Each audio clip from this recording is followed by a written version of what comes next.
മുനമ്പത്തേത് ഒരു മതസമരമല്ല എന്ന തലക്കെട്ടോടെ ഫാദർ ജോഷി മയ്യാറ്റിൽ പങ്കുവച്ച കുറിപ്പ് ശ്രദ്ധേയമാകുന്നു. കുറിപ്പിലെ പ്രസക്ത ഭാഗങ്ങൾ ഇങ്ങനെയാണ്. മുനമ്പം നിവാസികൾ നടത്തിവരുന്ന ഐതിഹാസിക സമരം കേരളക്കരയുടെ അഭിമാനമാണ്. കേരള ജനത മുഴുവൻ ഹൃദയത്തിൽ പേറുന്ന ഈ സമരം ഒരു പള്ളിമുറ്റത്താണ് ഇതുവരെ നടന്നതെങ്കിലും അതൊരിക്കലും പള്ളിയുടെയോ രൂപതയുടെയോ ക്രിസ്ത്യാനികളുടെയോ സമരമായിരുന്നില്ല. വർഗീയതയുടെ ഒരു മുദ്രാവാക്യവും അവിടെ മുഴങ്ങിയിട്ടില്ല. ഏതെങ്കിലും മതത്തിനോ സമുദായത്തിനോ എതിരെ ആരും സംസാരിച്ചിട്ടില്ല.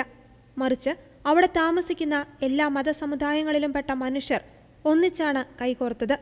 അത് വഖഫ് ബോർഡിന്റെ അധിനിവേശത്തിന് എതിരായിരുന്നു.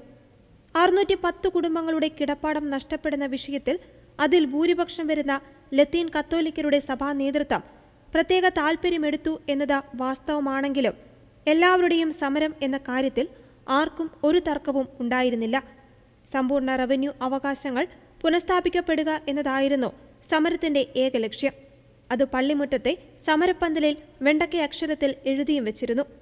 എന്നാൽ തദ്ദേശ സ്വയംഭരണ സ്ഥാപനങ്ങളിലേക്കുള്ള തിരഞ്ഞെടുപ്പിന്റെ കാലഘട്ടത്തിൽ സമരലക്ഷ്യങ്ങൾ നേടാതെയും യാതൊരു കൂടിയാലോചനയും കൂടാതെയും കോർ ഗ്രൂപ്പ് എന്ന പേരിൽ ഭൂസംരക്ഷണ സമിതിയുടെ രക്ഷാധികാരിയായ വികാരിയച്ഛനും ചെയർമാനും സെബാസ്റ്റ്യൻ റോക്കിയും കൺവീനർ ജോസഫ് ബെന്നിയും ചേർന്ന് സമരം പിൻവലിച്ചത് മുനമ്പംകാരോടുള്ള വൻ ചതിയായിപ്പോയി എന്ന് പറയാതെ വയ്യ.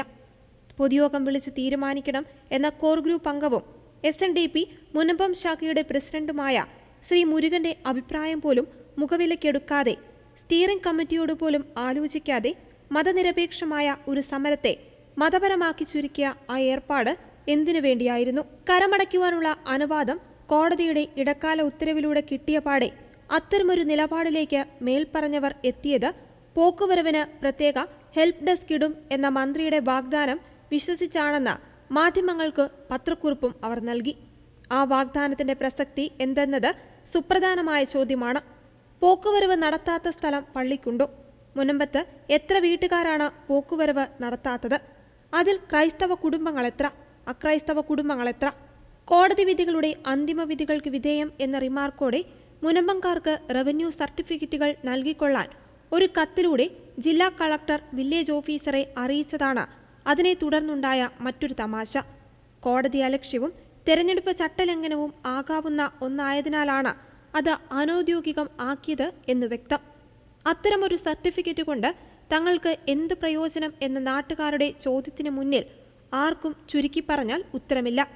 തെരഞ്ഞെടുപ്പ് മുൻനിർത്തിയുള്ള ഒരു നാടകമാണ് ഈ മതേതര സമരത്തെ തകർക്കുവാൻ വേണ്ടി ഭൂസംരക്ഷണ സമിതി നടത്തിയിട്ടുള്ളത്. അത് തിരിച്ചറിഞ്ഞ് പള്ളിമുറ്റത്തിന് പുറത്ത് സമരം തുടരുന്ന മുനമ്പംകാർക്ക് എൻ്റെ അഭിവാദ്യങ്ങൾ. നിങ്ങളുടെ നീതിബോധത്തിനും സത്യസന്ധതയ്ക്കും നിഷ്പക്ഷതയ്ക്കും പ്രത്യേക അഭിനന്ദനങ്ങൾ എന്ന വാചകങ്ങളോടെയാണ് ഫാദർ ജോഷി മയ്യാറ്റിൽ തന്റെ കുറിപ്പ് അവസാനിപ്പിക്കുന്നത്.